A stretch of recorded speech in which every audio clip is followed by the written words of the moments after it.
แต่งชินก็ ว่าถ้าเคยยันชินเทียบ่เดี๋ยวปัดแ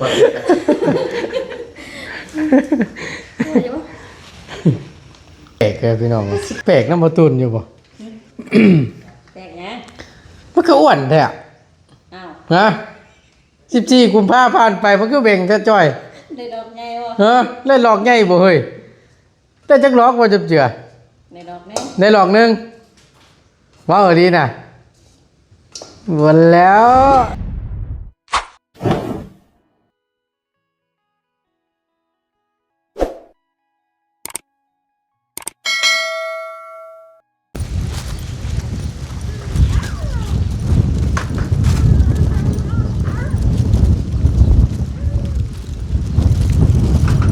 มาเปิดคลิปเปิดภาพอีกบาทนี้พี่น้องกราบทักทายสำบายดีและสวัสดีเด้อพี่น้องเด้อสำบายดีกันเบิดสู่คู่สู่คนเนาะพบเจอกันกับโมตูนในคลิปนี้ผู้ดีทั้งโมตูนได้เข้ามาเยี่ยมยามถามข่าวทางสาวแตวเฮาอีกครั้งหนึงเนาะมาเยี่ยมเพิ่นก่อนสิมาถามเพิ่นก่อนพี่น้องเอ้ยว่าเป็นจังไดแน่หลังจากที่14 กุมภาผ่านพ้นไปเนาะเห็นไผดีบาดนี้บ่แม่นอันนี้บ่คือสิเต่าแท้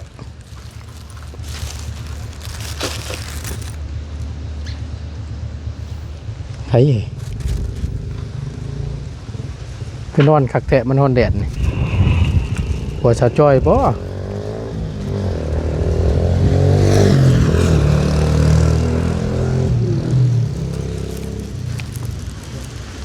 ไผ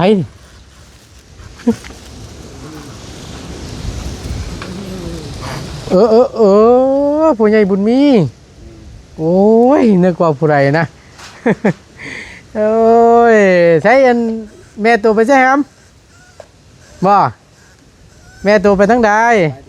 สบายดีน้องสบายดีพากันมาแต่ไสนี่มาแต่วันอะไรไปยังอ่ะนะงานแต่งจังพอหันแล้วสันผู้ใหญ่บุญมีจังได้ที่ว่าสันเนาะใช้อยู่ทางใดเฮ้ยแต่บ่อยสิมิ่งอยู่แถวบ้านนี่ว้ารถเกินเนาะ เลื่อนเพิ่นจนมุ้ยมันหม่องจอดเครื่องปลูกของพังเพิ่นพี่น้องเลยเต็มอยู่เหยียบฮอดนั้นในพักเข้ามาโอ้มักพริกแล้วกันงามมาดิ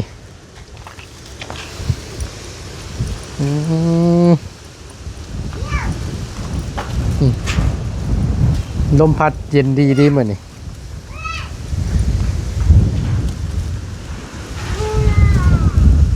ไปทางไหนล่ะ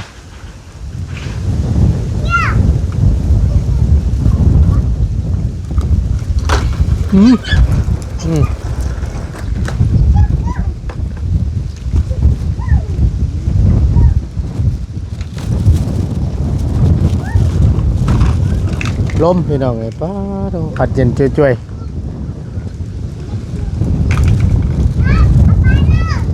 ไปเลยมาแต่งานแต่งว่าสันเนาะงานดองอยู่บ้านนาไลสมบอกพี่น้องกินนี่แต่เว้ยทั้งใดมิดชิมอยู่แท้บาทนี่เฮ้ยไปทั้งใดแหละว้ายตื่นดิว้ายได้ยังกินน่ะมีแล้วฮะมีลาบโอ้ยว้าวลีน่ะเอาแล้วหิวอยู่ได้นี่สบายดีเด้อเจ้าสบายดีข้าก็มาฮอดโอ้เจ้าโหหนังสิบุเป็นมันบ่เคยว่าจะเอาหนังมาชูทอดกินได้นี่ทอดไม่เอาเอาดิเอาเดียวทอดเอาเลยทอดเอาเจ้าเนาะกินน้ำกันอะไรนะเอากินกับหมูทอดกินอะไรทอดทอดได้แล้วสิเป็นยังตัว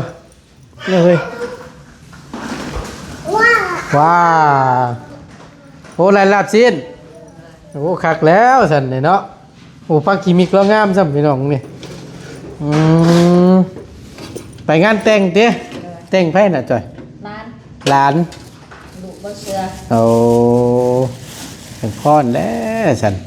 ไปแต่เช้าพูดบ่ ไปแต่เมื่อวานนี้ ไปแต่เมื่อวานนี่ไปนอนพูดบ่ เลย อืมเอิ้นแบบว่ายาวน่ะ บ่ยาว เพิ่นจมหิวข้าวอยู่ได้นั่น บ่ยาวขนาด เออพูด บ่ยาวเท่าไหร่ ไก่ที่ฮะคุณไหนกกกันมาคามหมดเลยเราบอกอยู่เมื่อกี้นี่ บ่ยาวเด้อมีของดีมาฝาก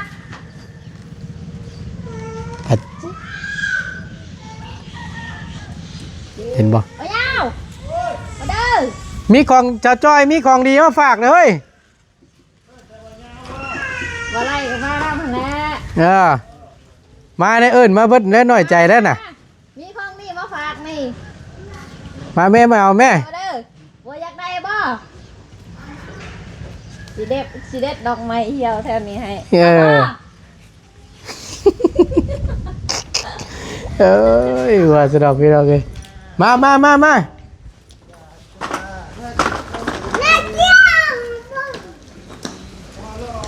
หนวด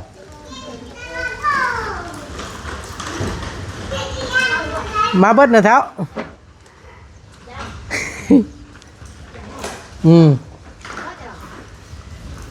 เอา ให้เรานอนด้วยเหรอจอยให้เรานอนโดดสิเป็นยังนอนโดดทางประตูคุณมีอันนี้ก็ไปวะอันนี้ก็ไปน้ำได้ดิเนาะ ขึ้นให้ ให้ยังน่ะ ให้ไปบริขอบเพื่อน ไปฮะ บริขอบเนื้อเพื่อนนี่แหละ บ่ได้บอกในเฮือนนี่เพิ่นละให้บาทนี่ให้ยังมุกกระใจแท้ ทางเพื่อนนี่ก็นอนบ่ได้ บ่ นอนบ่ได้ สร้างว่าแต่บาทนี่ ไปบริขอบเดิมเนี่ย บ่เอิ้นบอกบ่ ทั้งผุนพวงแม่ ยายเพื่อนแม่บ่ คือบ่ครอบบ่กล่าวแน่ว่าติ บ่แม่เพื่อนแม่ เนี่ยนั่นแหละทอดจ้อยทอดมาพี่น้องเลยเสียโอกาสเด้อพี่น้องเด้อเยี่ยมยามเป็นก่อนพวกคือหลายเจ้าเฮ้ยพอแต่นะมันเต็มกระตุกแล้วจ้อย เนาะพอซะผู้ไปทอดหนังเอาหนังหุ่นจักมัดจักไหลนั่นทอดให้มันกรอบเด้อทอดมันกรอบเจ็บ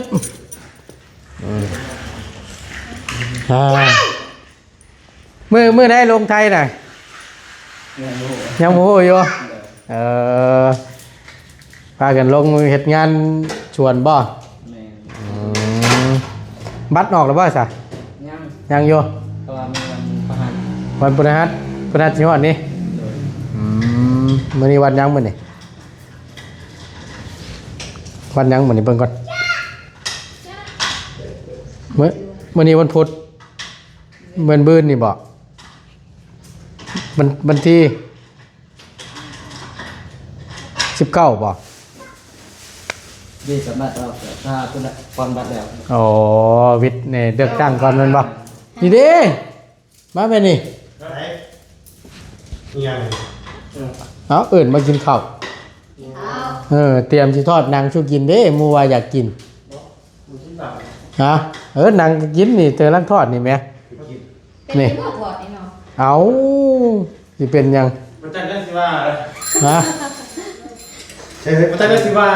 บ่จังได้สิว่า ลืมแล้ว ลืมแล้วคน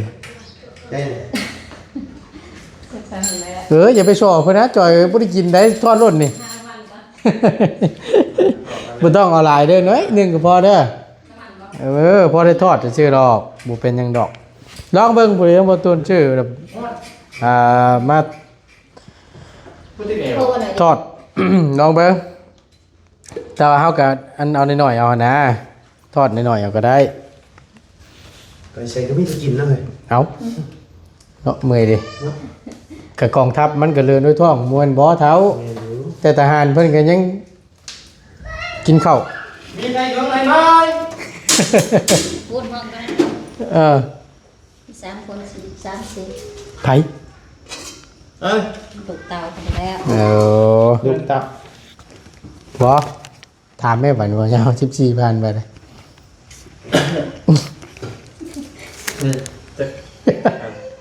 แต่งชิมก็ ว่าถ้าเคยยันสินเดียวบ่ เดี๋ยวปัด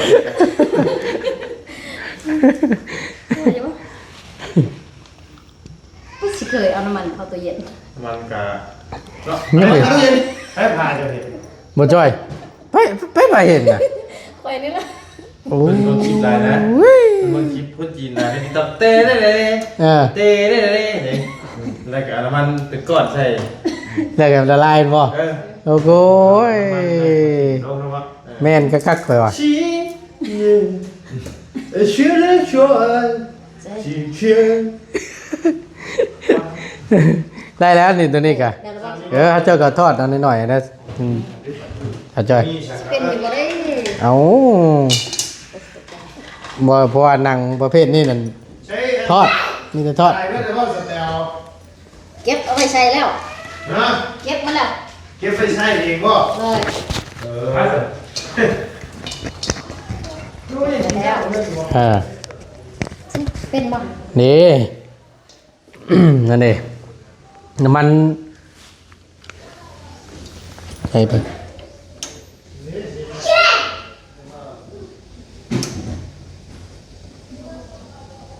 เดี๋ยว ใครจะนอนเอาก็ได้ เดี๋ยวเนี่ยบ่ถนัดนะนั่งนี่ ถนัดเรื่องได้ใช่ พักยานี่ไว้อยู่ เออ มาลึงจะพัก เออแปลกๆเลยพี่น้องไงแปลกน้ำมาตุนอยู่บ่ แตกนะ มันก็อ้วนแท้อะ อ้าว นะ14 กุมภาพันธ์ไปมันก็เบ่งแท้จ้อย ได้ดอกไงบ่ เออเล่นหลอกใหญ่บ่เฮ้ยได้จักหลอกบ่จับเจือ ได้ดอกแม่ ได้หลอกหนึงว้าวดีน่ะหมดแล้วโอ้ ว่าบ่ได้น้องเขา ฮะ ว่าบ่ได้มา เอ้าใส่ว่าสิมาซะ บ่ได้มา ตายคือว่าวันนัด โอ้ยอย่ากลัวดิ กินอะไร เออบ่ได้มาบ่ซะคือว่าสิมา บ่ได้ โอ้ตายบ่เอาเลยสินชัยเอ้ยบ่เอาบ่บ่เบิ่งอย่าเข้าทางเก่าเด้อจ้อยเอ้ยบาดนี้ โอ้ยอย่ากลัวดิตึกใจเพิ่นยิ้มเปื่อยๆอยู่เออโอ้ยคักเลยลูกชายก็ได้เนาะ คือบ่เป็ดเป็นได้บ่ เออมันก็นี่แหละน้ำมันตัวหน่อยเนาะ เส้นมันนี่บ่ ใส่อีกก็มีก็มันใส่ไล่บ่ล่ะ ได้อยู่ เออไล่ก็ใส่อีก นั่นโอ้ย อืม แล้วก็ไปเล่นไป ตายละบาดนี้ เล่นไป เออ ว้าย โอ้ยยัดเก่าทั้งเก่าเลยนะให้มันแล้วซะ โอ้ยสิบ่ได้กินวันนี้แล้วนะ เนาะเบิ่งคักเลยน้ำมันก็โอ้ยจอยเอ้ย มันแข็ง เบิ่งอ่ะจังเอ็ดแท้ไปเข้าเซไว้ในตู้อันนี้ใช่เอ้ย อ๋ออึ๊บ จังเฮ็ดได้ดีนี่พอ บ่ได้ เดี๋ยวมันละได้เบิ่งน้ำหนังจีนลายคือบ่ย่าเว่าจักล็อกเบิ่งหนังจีนลายคือบ่ย่าเว่าจักล็อกเอาเคลียร์ลงแม่ก่อนคุณลุมน่ะเดี๋ยวละลายน่ะ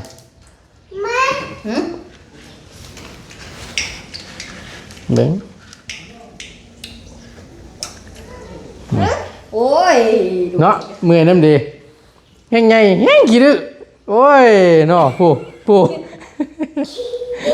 โอ้ยเป็นนุ่งแต่ต้องมือเดียวนี่ เอา เอาไปเย็นมาเลี้ยวซะ บ่ค่อยได้นุ่งสิน เนาะ สิคือบ่เห็น เอากันนั่นแหละดูบ่ได้ ถอดรถ นัดนะเอาลองบ่ ฮะ โว้ยนี่ดิได้แล้วนั่น เดี๋ยวดู คอยค้นไปให้มันแหมมันได้จ้อยแต่อย่าใหม่ได้นั่นแหมมันกรอบๆเดืองๆขึ้นตัวนั้น ตัวนี้ได้ ก็ถึกแล้วนั่นแหละมาสิจับให้นั่นแหละถ้าว่ามันยังเดือบๆอยู่นะมันยังได้ตัวน่ะ ตัวนี้ได้ปะ เบิ่งดูลองเบิ่งว่าเพิ่นบ่เคยกินหนังอันนี้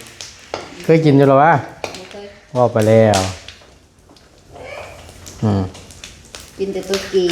ที่ตัวเป็นคนบ่ตัวนี้ไม่เค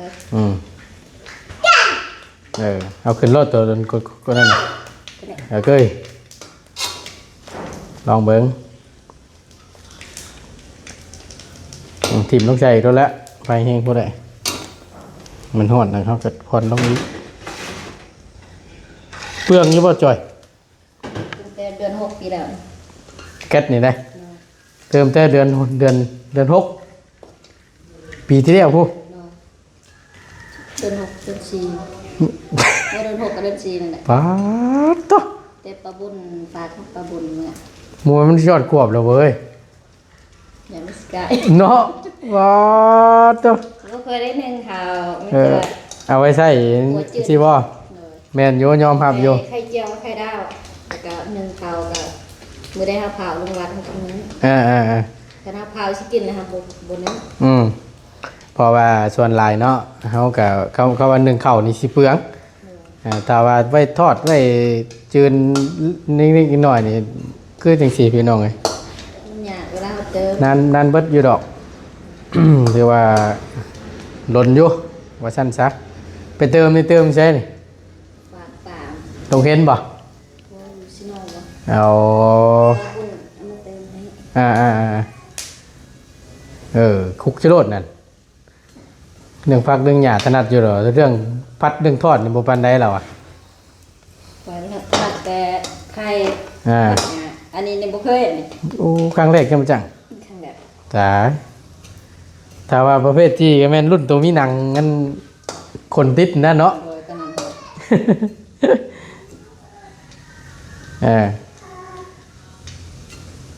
ลองเบิ่งยำเบิ่งน้ำนั่นเพราะมันยังฮ้อนนะเอาโหยบ่เชื่อเบิ่งหั่นเฮ็ดคือมันย่านน่ะจ่อยเอ้ย เป็น เจ๊เห็นน้ำมันห่อนถึง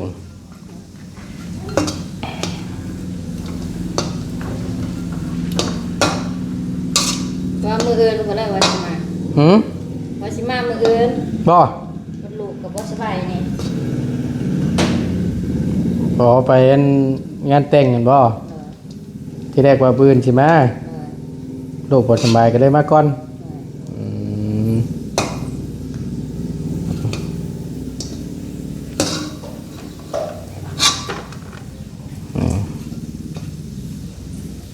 ไปบ่ได้บอกติบ่ได้ครอบติ บ่ได้ขอบ คนท่วงนะว่าเด้อเนาะว่าในตาบ่เห็นเลยยันเด้อ ไปหาทางนั้นก็ใกล้นี่ บ่แวะติเนาะก็พอแวะอยู่ผ่านทางผ่านอยู่กะ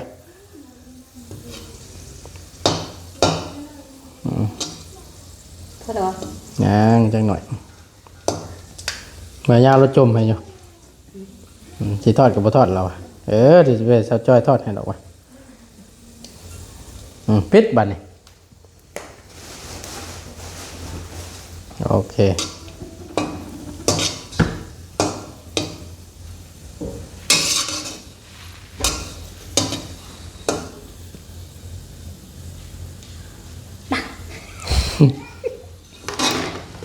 น้ำมันเสด็จเลยโอเคไปบ้านนี้พูดละออกนอกพูดละจะเด่นเย็นนะจอยเอ้ยออกนอกพูดไปพี่อยู่โต๊ะพี่ยังไงล่ะนะพากันไปเบิดในงานแต่งอ่ะเนาะพากันไปเบิดกับคนบ่หรือว่าไหนทางนี้บ่ได้ไปนะบ่ฮะมาแล้วชุกกันนี่มากินพี่บ่มา เอาช่วงกันฮ้อนนี่แหละมันจังแซ่บใช่ไปทางไหนเลยนั่นแหละถูกต้องไปโอ้บ่ได้เด้มาถอดเพื่อเจ้า เป็นตลอดอยู่พอดีไอ้บานนี่พี่น้องเลยมาไหมขึ้นเนื้อเอาขึ้นกับเพื่อนจังขึ้นกว่า เป็นมื้อนะ ไปมื้อนี้ ไป ว่าไปละบาทในหมู่คู่ เอารถขึ้นเลยนี่รถไทย ฮะ รถไทย รถไทยขึ้นป้าต้น เขามีรถใหญ่ เอารถไทยไปเลยเว้ยจังมือมันสิหอดนะ โอ้ยออกแต่เช้าค่าเดียวประมาณ เดียวมีแล้ว ประมาณ5ชั่วโมงไป บ่ 5ชั่วโมงต่อตูน ชุดแล้วแมันบ่ ชุดอันนี้ ซื้อแท้เต้นเข้าไปโย่เพิ่น น้องกุ๊ก เนาะ โอ้ แท้เต้นกับ ใช้ ม สายวิ่งเข้าไปเดียว เอาลองเบิ่ง เห็นว่าเราแต่เราก็ยังมาแต่ใต้อยู่พุ่นนี่ ใช่เลยนะ รถไทยมาที่ใช้เสร็จแล้วมาที่ใช้นี่นะ จะแต่นี้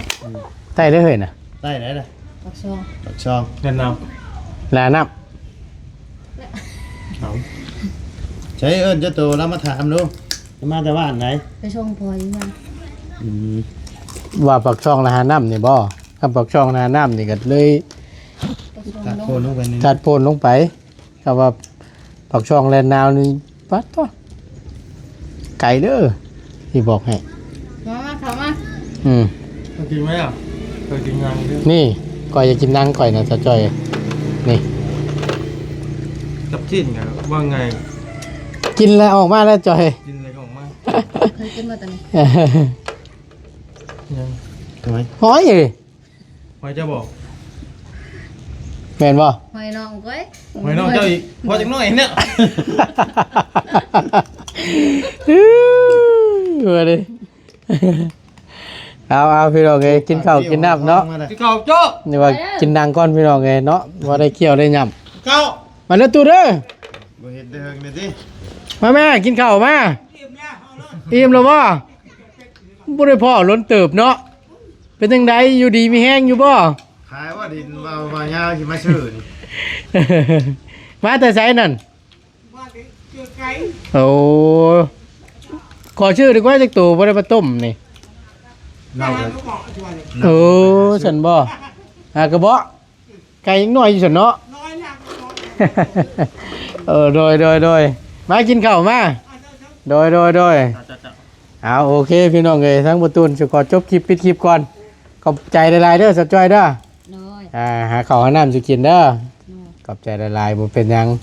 ขอบใจซื้อมาได้กินน้ำ นะ ทอดบ่ชุบ โอ้ยบ่ชุบ บ่ชุบ แล้วคำเอามันกอดกันเด้อตัวนั้นน่ะเนาะ เอามาชุบ นี่เด้เจ้าตู่ทอด บ่ชุบ นี่อะไรกับบูฮิตเกี่ยวได้คือเก่า ตัวนี้ ขาดคือเก่าโอ้ย